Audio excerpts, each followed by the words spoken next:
Hey, Pretty Girl Club. Welcome to another episode of the Privilege Stacking series. So, this is a new series I started on this channel. It's doing well. You guys seem to really like it. And in this series, I talk about all kinds of ways that you can attain different privileges. And I saw some trolls in my comment section trying to say, like, oh, that's stupid. Oh, she's just mad because she has to privilege stack. And unambiguous people, we don't have to privilege stack. First of all, that's an extremely ignorant talking point because the way privilege works in our society is imagine your goals are at the top of a mountain. And depending on the amount of disadvantages you have, all of those disadvantages are going to make your mountain harder to climb. At the top of that mountain, you have your dreams, your goals, the soft life, or whatever success means to you, healthy relationships, healthy friendships, a healthy family. So all of the disadvantages, some of them you were born with, some of them are not your fault, all of those disadvantages obviously stack up against you. And by the way, everyone has disadvantages. Even people who are born rich, even people who are white, and I will use the Kardashians as an example. Kylie Jenner, no offense, but she had the disadvantage of being quote unquote ugly or being not as pretty or being the quote unquote ugly sister.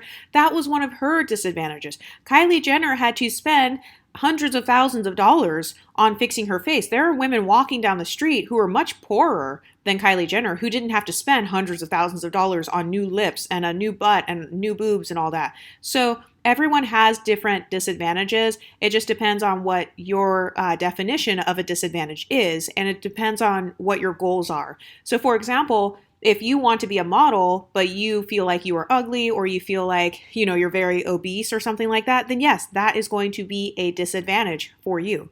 So the concept of privilege stacking is supposed to be stacking all of these positive things about yourself. I do believe that privilege can be attained. So privilege stacking is about stacking up the positive qualities about yourself or the positive things in your life and using those things to make climbing that mountain easier.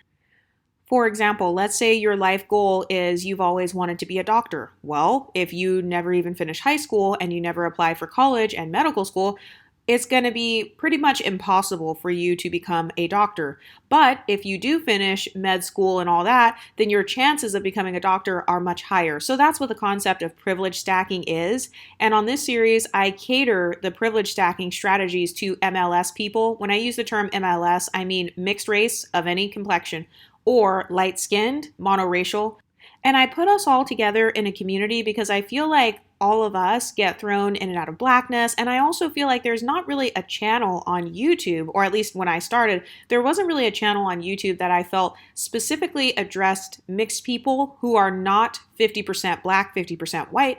And I also felt like a lot of the colorism channels and stuff, they do not address or cater to women who do not look unambiguous, because there are sometimes exceptions to the rule where maybe you are quote unquote black or you have overwhelming majority of blackness, 80% blackness or whatever, but for whatever reason you just came out looking a bit different. I don't feel like any content creators on here were filling that gap, and so that's what this channel is. So when I talk about privilege stacking, all of these things that I talk about, they are very applicable to you specifically. By the way, if you love my content, you should definitely sign up for my Patreon. I also have a dark femininity course that is kind of based on some of the talking points of Robert Greene. He talks about the 48 laws of power. So that's kind of what this privilege stacking series is about. It's about moving in a way that is strategic, and I go even more in depth on privilege stacking over on the Patreon because not everybody deserves to know all of these secrets, so that's why I put the most important ones behind a paywall. But today I want to talk to you guys about education privilege. And when I say education, I think that a lot of people misconstrue it and they think that I'm only talking about going to school, like going to college and stuff. And that is absolutely a privilege, by the way. Actually, when it comes to this YouTube channel, the education privilege that I have in being a YouTuber is that this is like my fourth YouTube channel. So all of my other ones are like deleted now, but I have lots of experience with YouTube.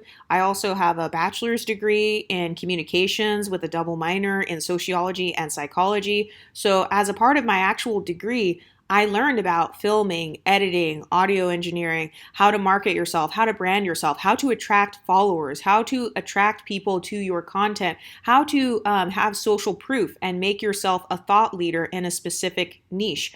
all of those things were actually a part of my education. So that gave me education privilege from the moment I stepped onto the YouTube platform. So yes, those things can work in your favor. I do think that formal education can work in your favor. Also, for me, with graduating high school and graduating college, I feel like the biggest thing it did for me is it cured my inferiority complex that I used to have about intelligence, because a lot of people used to stereotype me in the past as kind of being like this, kind of the dumb blonde stereotype. I don't have blonde hair, but I do feel like because of my phenotype, a lot of people associate kind of that lighter skin mixed race phenotype. Some people associate being pretty with being ditzy or being a dumbass. So I definitely dealt with a lot of that when I was a teenager. And one of my life goals was to go to college so that I could really prove to myself that I am very smart. And I never really had bad grades in school or anything.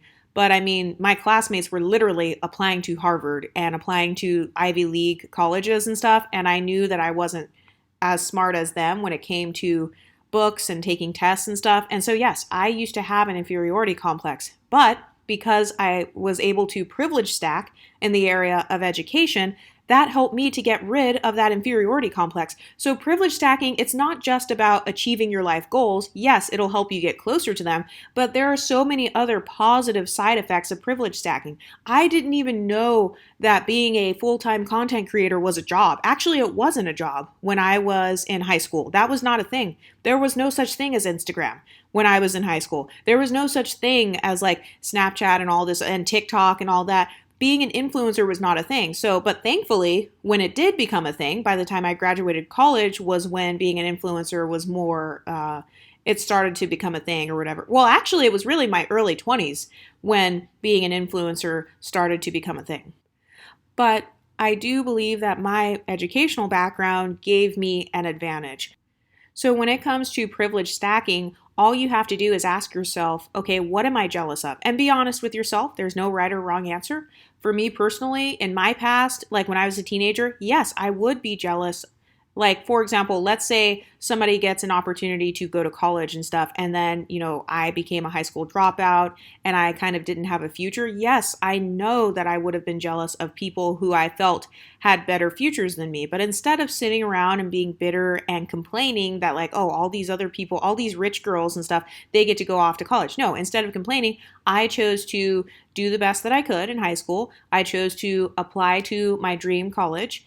And I ended up getting in. But I actually had a goal, though. Even before I applied to my college, I was like, if I don't get in to this school, I'm going to keep reapplying every semester. I'm going to keep retaking the SAT and the ACT as many times as I need to so that I can get in. I'm going to like do different things, or maybe even go to community college and then transfer. So I was like making a whole plan of how I could kind of finesse my way into this education privilege. And that's only when it comes to formal education. Education privilege is really about having an advanced or secret knowledge or a specific type of knowledge about a particular topic that nobody else has, or that the other people who are quote unquote competing with you, that other people don't have. The bottom line is we live in a competitive world. So even if you are like me and you're not necessarily competing directly with others, like you may not be thinking, oh, let me try to wear XYZ outfit. You know how a lot of people like to accuse us Exoticals of trying to purposely outshine people? I definitely think that there are some people who, yeah, maybe they do try to do that.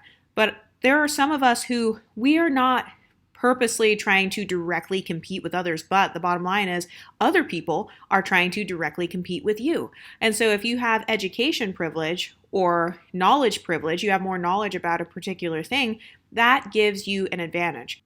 You can be knowledgeable about doing your hair and makeup and wearing colors that flatter your skin tone. This is why other women get mad and say, oh, you're just trying to outshine me. Well, how is she outshining you? Because her makeup looks better than yours, her hair looks better than yours, her outfit looks better than yours, her body looks better than yours. And you know why? It's because she has the knowledge on how to dress for her body type. What is her actual skin tone, and what are her skin's undertones, and what colors look best with her undertones? What hairstyles frame her face the best? All of that is actually a form of education privilege. Yes, there is education required when it comes to beauty. And you can always tell the difference between a woman who has educated herself about beauty tips and stuff and a woman who hasn't. Like, no offense, but the women who they actually like to educate themselves about beauty and it's one of their hobbies, those are the women that you see walking around. They can be any age and they have like very nice skin, or, their hair is very healthy looking, or their eyeshadow is always on point, their makeup is always on point. That's because they actually took the time when you weren't there. They took the time to practice doing their eyeshadow, to practice the different skincare products, to see what works with their skin tone. They took the time to go to the makeup store and to actually get matched by a professional when it came to foundation, or, they did the trial and error already of going through a lot of different products. Because when it comes to your beauty, there is a lot of trial and error involved. Like, there's no way to avoid wasting money. There's no way to avoid wasting time. So whenever you're trying out new hair products and stuff, there's always a chance that it could potentially not work, or there's always a chance that that new makeup you bought, that it may not work on your skin tone, or maybe it breaks you out or whatever. So the women who have a lot of this pretty privilege, or they're outshining everyone, those are the women who are usually very educated when it comes to their own personal beauty. This is why I say that a lot of unambiguous women put themselves at a disadvantage when they don't study their own phenotype and how to make their own phenotype pop the most, how to make themselves look the best so that they can look effortless, so that they don't have a bad hair day. Do you want to know what my bad hair day hairstyle is? It's a messy curly bun, it's a wet bun, it's a side braid. But if you have maybe a different hair texture than me, maybe you don't have a messy hairstyle or like a quote unquote bad hair day hairstyle. Maybe your bad hair day hairstyle is a slayed wig and you just have to have your wig slayed 24/7. But that could potentially put you at a disadvantage if you're ever in a situation where, let's say you have the wig glued on or something. What if you're working out and then like it starts to lift, or, the wind is blowing really hard. I mean, I don't know if the wind could actually blow it off, but let's say it starts raining or something and now it's like sliding back really badly. Do you have a backup plan in case maybe you can't wear your wig, or maybe you messed up, maybe you tried to dye it and now the color is messed up. Now what are you going to do? So a lot of these panicking situations that a lot of women find themselves in when it comes to their beauty, a woman who is more educated about hair, makeup, skin, all that stuff, she is not going to have a panic attack over a pimple, because some women who are more educated, they know how to cure a pimple in 24 hours. They know how to cure it on their own skin. They know how to put on the proper makeup to cover their pimples. They know what to do if they have a hyperpigmentation spot on their face. They know exactly how to get ready in 5 minutes and still look decent. And that's because they have education privilege. They have education privilege when it comes to their own beauty. They have education privilege when it comes to makeup, when it comes to skincare. They're basically like their own personal esthetician. They are their own hairstylist. They have their own little mini hair salon in their apartments. And I'm telling you this as a person who myself, that's one of my hobbies. So yes, I did have my own little mini hair salon. I have like the little hooded dryer. It's so funny because when I was in college, I also like to do nails and manicures and pedicures and all that stuff. So I remember when I was in college, some girls came into my dorm room and they saw that I had like hundreds of nail polishes and all the different glitters and those little paint brushes where you can paint your nails. You can paint the nail art on there or put the little rhinestones on there. And one of the girls was like, "Oh, are you a nail tech? Like, do you do nails as your job?" And I was like, "No, this is literally like just for me. I am my own nail tech. I don't have to pay hundreds, if not thousands of dollars per year because I'm relying on someone else." So that's why having education privilege and, having the knowledge of how to do nails properly and make them look like a professional, all of that stuff gives you more of a privilege. All of that stuff is helping you. So if a part of your goal at the top of that mountain is, I want to have pretty privilege, I want to be my most leveled up self, and my definition of the most leveled up self is having my nails done, having my hair done, then yes, you should be on your way up. You should be learning how to do your hair, learning how to do your nails, so that if you're ever in a pinch and you can't go to the nail salon or the hair salon, you know how to still slay without having to do all that.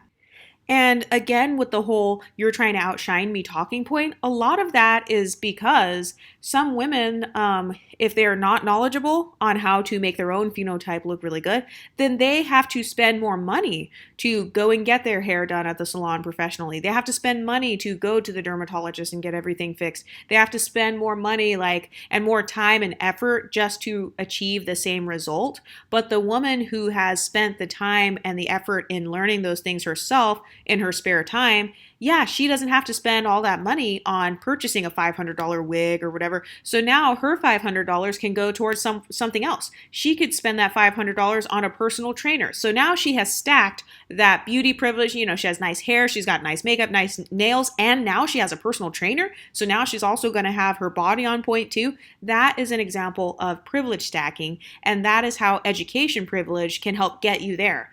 Education just means you're learning new things, like your knowledge base is growing. So whatever it is that you view as being leveled up, this can also work in your career. This can work in social settings, knowing how to speak in front of others, like learning public speaking, having the knowledge on how to continue a conversation with a random stranger, having knowledge on how to tell jokes that are appropriate, and how to have proper etiquette if you're in a fine dining restaurant. All of those things are different forms of education privilege.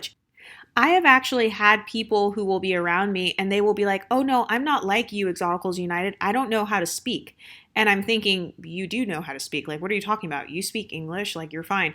But the way that they are saying it is they don't know how to articulate themselves. They don't know how to articulate their thoughts and ideas in a way that is easily digestible by the other person. So, you know, those people who they don't know how to communicate unless they are yelling, screaming, cursing, and kind of throwing a tantrum.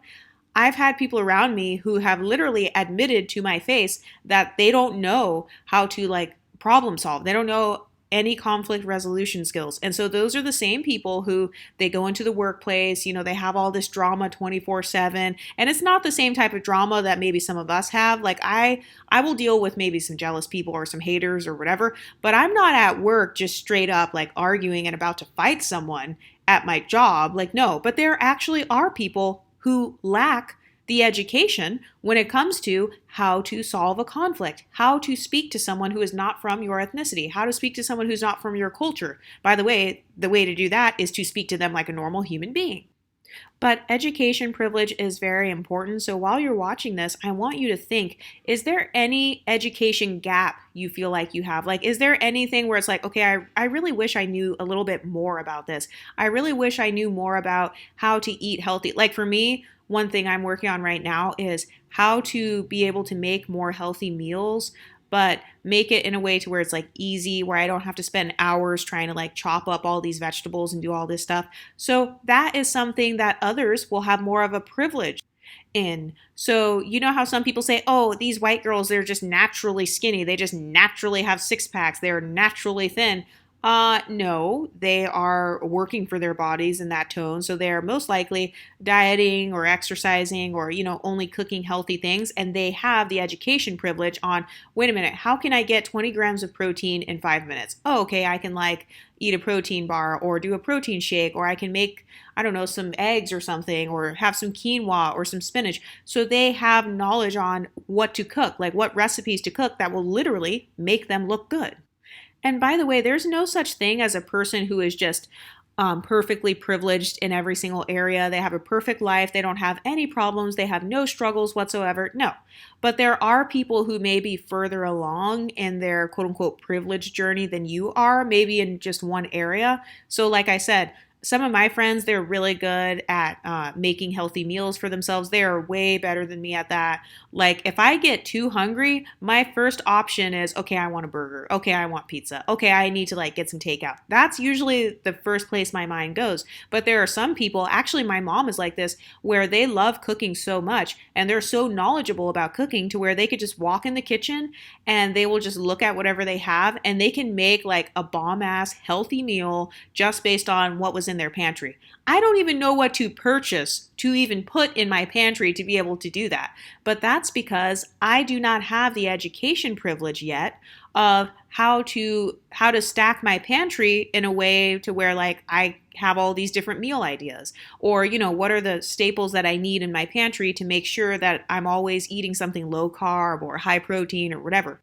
So, are there areas in your own life where it's like, oh, I really wish I knew how to do this? Like, one thing I've been working on lately actually is I've been trying to diversify my makeup looks. So, I always wanted to know how those girls, they do all these bright eyeshadows and like these different blushes and the lipsticks and all that. And they always look good, like no matter what color they're wearing. You know how some people are like, oh, I can't wear green. Oh, I can't wear yellow. I can't wear this color or that color. No, I have seen people who they can wear every single color. They can wear like the craziest makeup, like freaking orange lipstick and like something where you would think that it wouldn't go together. But when they put it on, they make it look so good. That's because they have the knowledge on how to blend those colors and, color theory and how to match the undertones of the yellow with the undertones in your skin. So, those are just some examples of education privilege.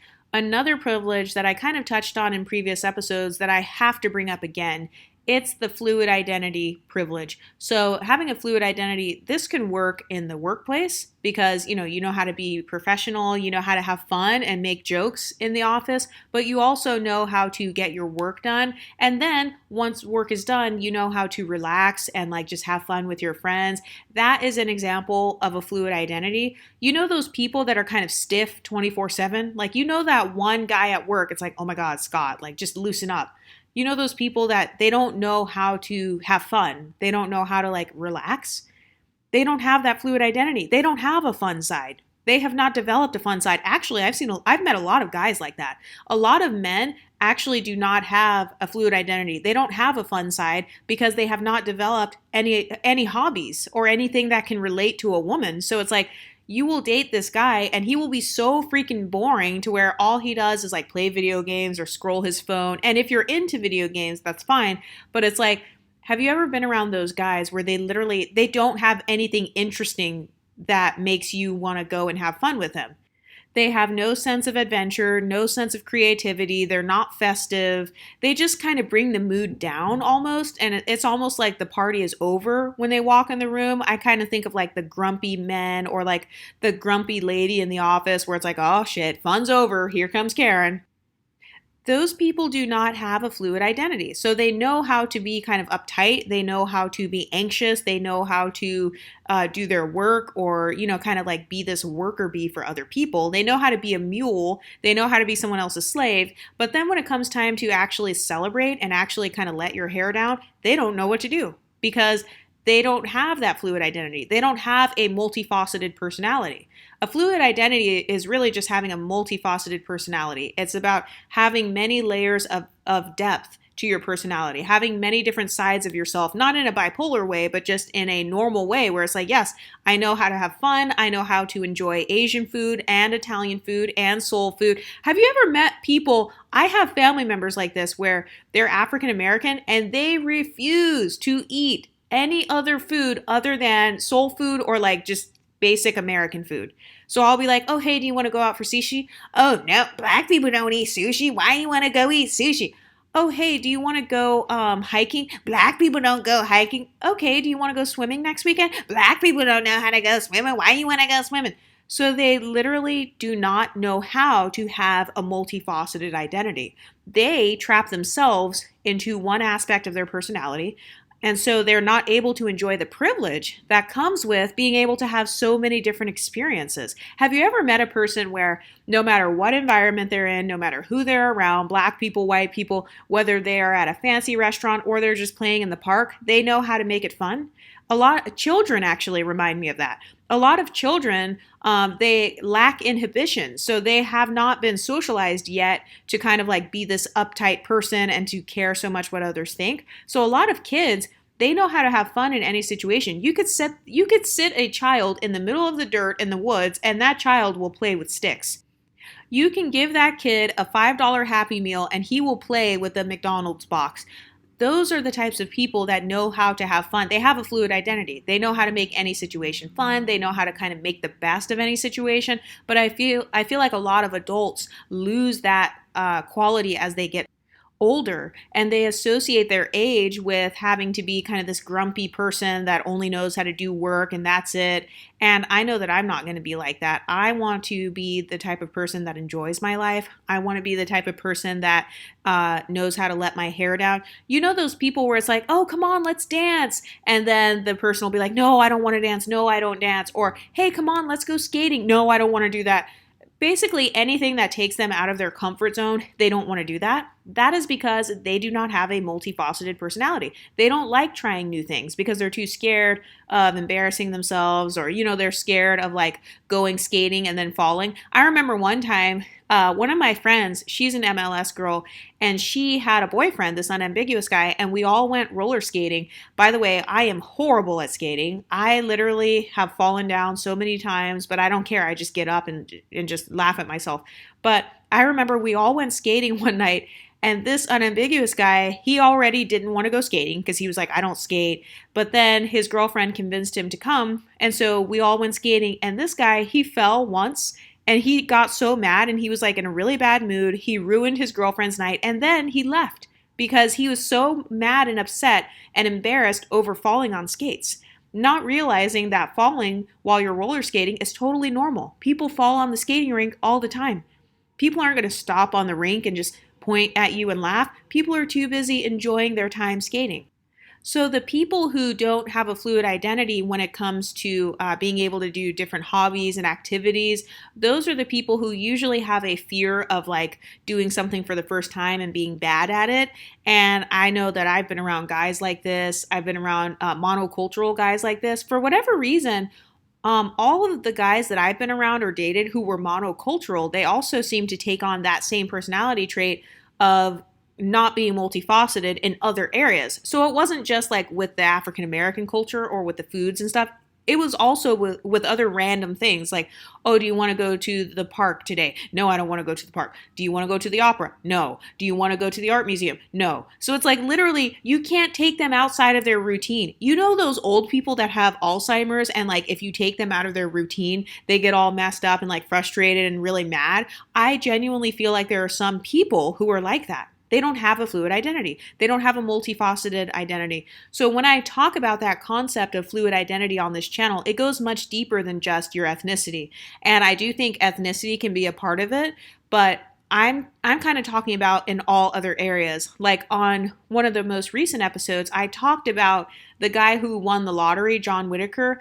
And once he won the lottery, actually, I don't think I mentioned his name on the last episode. But anyway, there was this guy who won the lottery. He won like $300 million. And because his mindset was so fucked up, he had kind of like this trailer trash mindset. So he had a gambling problem. He had an alcohol problem. And as soon as he got that money, he would go around and he would flex his money to everyone around him. He would carry suitcases with hundreds of thousands of dollars in it all the time. He would spend all of his money at strip clubs and, on waitresses and stuff, trying to give them big tips to like show off or whatever. He would constantly brag to people, and he got robbed multiple times for like hundreds of thousands of dollars. He would use all of his lottery winnings to go gambling and stuff. So he did not have a fluid identity. He only knew how to have kind of that broke man trailer trash mindset of this is what you do when you do have money. All you do is like go gambling and like spend it on quote unquote whores, and that's it. And then it caused him to lose his fortune. Like his wife left him. His daughter actually had passed away. It wasn't related to anything, but it's like his daughter had passed away. His granddaughter, I guess he was giving his granddaughter thousands of dollars. She was just a teenager, and I guess he was giving her weekly allowances of multiple thousands of dollars, and she was using it on drugs and stuff. And then the granddaughter was found dead. So I personally feel like not having a fluid identity and not knowing how to navigate in different socioeconomic spaces, or not knowing how to navigate when you're around really bad environments like strip clubs and gambling clubs and stuff, you're going to meet some characters in there. And I'm not saying that like you can't meet bad people in other places, but yes, if you are the type of guy who flexes your money to everyone and walks around with huge stacks of money, hundreds of thousands of dollars, and you like to go to the hood all the time and go to all these like trashy strip clubs and stuff, yes, eventually you are at risk for getting robbed. So a part of having a fluid identity could be knowing how to navigate in a wealthy socioeconomic space and knowing how to navigate in the hood or in an unsafe neighborhood. You definitely don't leave a suitcase with hundreds of thousands of dollars in your car in the middle of the ghetto somewhere or in your car outside of a strip club. It's about having street smarts and knowing how to read the room. All of these things, all of these skills are a part of your fluid identity. But another thing that can come into play with the fluid identity is ethnicity. So, some of you guys on here, you were adopted by a family that does not represent your actual DNA, or maybe your parent of the other races has passed away, or for whatever reason, you did not have access to that culture, or maybe you had some family secrets and you were told, "Hey, you're black and white," and then in reality, you are black and Asian, or you had something else that you almost feel robbed from, like you didn't get to experience that ethnicity growing up. But guess what? Part of having a fluid identity is you get to be flexible and you can now begin to go and study and learn who you are by learning about your culture. And don't listen to the mixed people who are like, oh, if you didn't grow up with it, then like it doesn't count. That's actually not true. Because if that were true, then that would be like saying that if your parent dies, then like, their ethnicity doesn't count in your life and their culture doesn't count. Or if you're adopted and you are multiracial, suddenly you're monoracial because you didn't grow up speaking Mandarin or speaking Spanish. No, that's just stereotypes. Not every person who is mixed race had access to all of the cultures of those races because some people literally didn't even know that that was in their bloodline. Some people find out because they happen to talk to a family member and then the grandma or whoever tells them. Other people find out because they take the DNA test and then they're surprised or whatever. So, a part of having a fluid identity is being able to accept yourself, accept where you came from, and then not being afraid to go out and experience that culture. So let's say you just found out that you are Latin American. Let's say you found out that part of your family is from Mexico. Maybe you were adopted or something and you never really looked into your birth parents or whatever. You can still learn Spanish. You can download apps to learn the language. You can start watching TV shows and stuff that have people from your culture in it. You can learn how to make the foods. You can try to make friends with people of that culture. You can start going to different dance classes like salsa classes or whatever that represent that cultural background that you came from. And that way, when you actually encounter people from that culture, you don't feel like an imposter. You won't have that imposter syndrome or like, oh my God, I'm a fraud. Because no, you're actually confident in the knowledge that you've gained. So remember, you're using that education privilege. You're educating yourself about XYZ culture, and you're using the education privilege to have more of a fluid identity within that culture. And this is why I say that sometimes being monocultural can be a disadvantage because let's say you are mixed race. Actually, let's say you're like unambiguous African American and you only grew up around other unambiguous African Americans. Well, the whole world, like the real world, is not just completely run by unambiguous African Americans. So if you go into your 9 to 5 job, they're not going to be all black people. If you go to apply for a mortgage, they're not going to be all black people. If you move to a certain neighborhood, it's not always going to be just this homogenous group of people.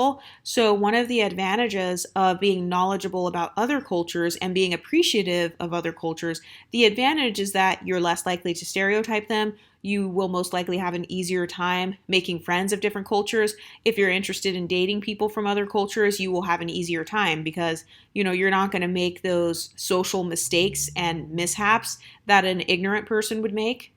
And also, people underestimate the fact that there is beauty in every culture. There's beauty in black culture, white culture, Asian culture. You can always find something that you really enjoy about that culture. It could be their beauty tips that you really like. It could be the way that their people look. Maybe you are attracted to Indian guys or something, and then you end up dating an Indian guy later on. Maybe you like the way that the people of that culture dance or sing, or you like certain aspects of that cultural background.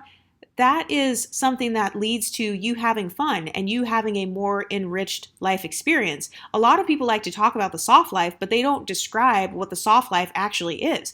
I thought that a part of the soft life is you get to travel and experience other cultures. Is that not the soft life? So why would I not want to learn about other cultures, whether they're a part of my background or not?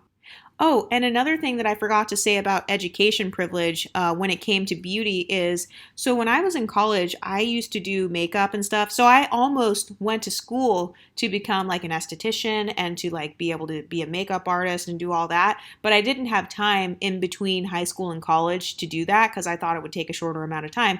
But when I was in college, I liked doing my own makeup, like the fancy kind of makeup. So, like the smoky eye, the winged eyeliner, all that stuff, the contouring, all that stuff. I used to do that when I was like 18 or 19. And I remember sometimes girls would hate on me. Like one girl, she tried to use this humbling tactic. So, we were all in the bathroom, the three of us. And we were like looking in the mirror, kind of similar to one of the other stories I told, but we were doing that thing where we were like looking in the mirror, fixing ourselves up. And then my friend, she complimented the other girl in the bathroom. She was like, "Oh, Sarah, like your makeup always looks good." And then she was like, "Oh, Exoticals United, I mean, your makeup is cute, but it's not as blended as Sarah's." And in reality, my makeup was blended fine. I was just wearing more of a smoky eye, kind of more of a glamorous makeup look. So I felt like that was her way of humbling me because I was good at makeup. I was good at makeup to the point where I literally got recruited to do makeup for a pageant. And fun fact, the girl whose makeup I did, she won the pageant. So yes, I am going to flex that. Oh, and by the way, another fun fact, the girl whose makeup I did for the pageant was an unambiguous, dark-skinned, monoracial woman with natural 4C hair. I slayed her makeup, she competed in the pageant, and she won that pageant. But the point of me telling the story is to say that sometimes people will hate on you expressing yourself. And just because they're hating on you, this doesn't mean that you don't have the privilege that comes along with the knowledge you have. At the end of the day, the girl who was talking about my makeup and my friend's makeup, she didn't have any makeup on. I mean, her makeup looked pretty trashy. You know, like the smudgy eyeliner where it looks like you've been wearing it for like a week? That's all she did with her makeup.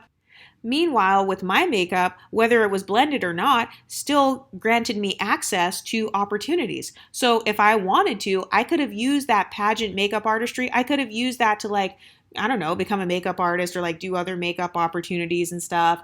And actually, I did. Like, I did my makeup when I went to casting calls and stuff. Sometimes they would request wearing no makeup and then I would not wear makeup. But then other times they would say, yeah, just come however you want to come. Like you can do your makeup or whatever. So my method of doing that was like, okay, at least even if let's say I don't make it as a model, I could at least make it as a makeup artist as a part of the fashion show or whatever. That was the way I was thinking of it back then when I was a teenager because I've always had a mindset of kind of being a hustler, for lack of better words. I've always been interested in different ways to earn a side income or different ways to kind of like get my foot in the door with the hobbies and the passions that I have. So for me, I never pedestalized one over the other. I never thought of it like, oh, the models are pretty and the makeup artists are ugly and the fashion stylists are ugly and the event coordinators are ugly. No, I viewed it as, okay, I could be any of those things. I would love to do anything that has to do with the stuff that I'm interested in. So that was my way of privilege stacking. I was trying to dip my toe into everything. I wanted to have some modeling skills. I wanted to have makeup artistry skills. I wanted to have hairstyling skills. I wanted to know how to grow my natural hair. I actually got invited to do the Bronner Brothers hair show when I was in college because they liked how my hair looked and I was good at taking care of my natural hair. This is before natural hair was popular, by the way, because I used to have unambiguous women telling me I needed to do my hair and that I needed to straighten my hair. And this is when I was doing like the curly ponytails or protective styles or whatever, just wearing it in a bun, or I would wear it straightened, but then I didn't mind if my hair reverted a little bit because it just had kind of like this lion's mane type of look. It was still straight, but it was kind of like a flowy lion's mane. I don't know. But a lot of girls were so obsessed with this silky straight look and kind of like laying down their edges 24/7 to the point where if I would wear my hair in a way that was outside of the norm, aka if I let it get frizzy or whatever, if I wasn't trying to slick my hair down 24/7, people would make comments like, you have good hair. Why aren't you straightening it? Like if I had your hair, I'd be wearing it straight every single day. I'd have it silky straight, blah, blah, blah. And it's like, bitch, this isn't your hair. It's my hair. It's my head.